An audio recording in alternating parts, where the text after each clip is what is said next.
Right, ఇక మనకి ఆదాబ్లో కుదరని సంధి. అలస్కాలో ట్రంప్ పుతిన్ కీలక భేటీ, దాదాపు 2 గంటలకు పైగా సమావేశం.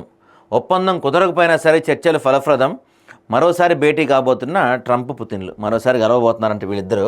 యాక్చువల్గా టు బీ హానెస్ట్ నిన్నైతే ట్రంప్ ఏమాత్రం ప్రభావం చూపలేకపోయాడు పుతిన్.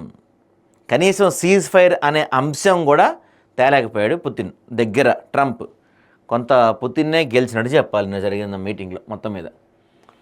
రైట్, ఇక ఆగని వానలు, వాగులు వంకలు ఉధృతంగా ప్రవహిస్తుండగా జలమయమవుతున్న లోతట్టు ప్రాంతాలు. ఈ వర్షాలు మనకి వరమా శాపమా? ప్రస్తుతానికైతే శాపనానే కనపడుతుంది సిటీస్లో అయితే. ఇక లాపతా ఓట్, నిమిషం నిడివితో ఎక్స్లో ఒక వీడియో పోస్ట్ చేశారు ఆయన. వాళ్ళ నుంచి బీహార్లో ఓట్ అధికార యాత్ర చేయబోతున్నారు. సెప్టెంబర్ 1 వరకు బీహార్ మొత్తం యాత్ర చేయబోతున్నారు రాహుల్ గాంధీ. సో దానికి కౌంటర్గా అసలు రాహుల్ గాంధీ ఇప్పటివరకు చేసిన ఆరోపణలు మొత్తం కూడా కౌంటర్ ఈరోజు మధ్యాహ్నం 2 ఇప్పుడు ఈసీ ప్రెస్ మీట్ పెట్టి మొత్తం దాని గురించి డీటెయిల్గా చెప్పబోతుందంట. ఇక ఉగ్ర కదలికలు జరిగాయంటే ఇక్కడ మన ధర్మవరం నూర్ మొహమ్మద్ షేక్ అరెస్ట్. ధర్మవరంలో జైషే మహమ్మద్తో ఉగ్రవాదుల లింక్, అరెస్ట్ చేసి జైలుకి తరలించిన పోలీసులు. ఇంకా చాలామందే ఉన్నారు ఇట్లా. పాత దుస్థితులు చెప్పారుగా, పాత రోజులు వస్తాయి అని వచ్చాయి. చూసారా పెద్దావిడ, ఒక పక్క విత్తనాలు, మరో పక్క ఎరువుల కొరత, యూరియా కొరతపై కేటీఆర్ ఎక్స్ వేదికగా విమర్శలు.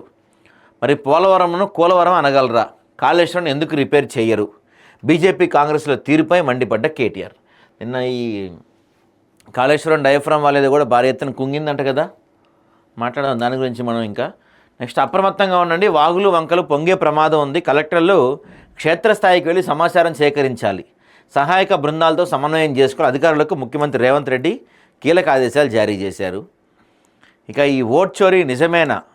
ఈవీఎంపై పెరుగుతున్న అనుమానాలు, ఎన్నికల నాణ్యతపై ప్రతిపక్షాల ఆందోళనలు, ఉద్యమానికి తెరలేపిన నేషనల్ కాంగ్రెస్.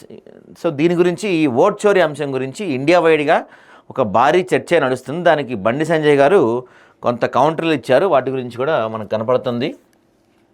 ఇక ఆదాబ్లో ఇవాళ ఒక స్పెషల్ స్టోరీలో మనకి తిరోగమనంలో స్థిరాస్తి రంగం. రాష్ట్రంలో స్థిరాస్తి వ్యాపారం మందగమనం.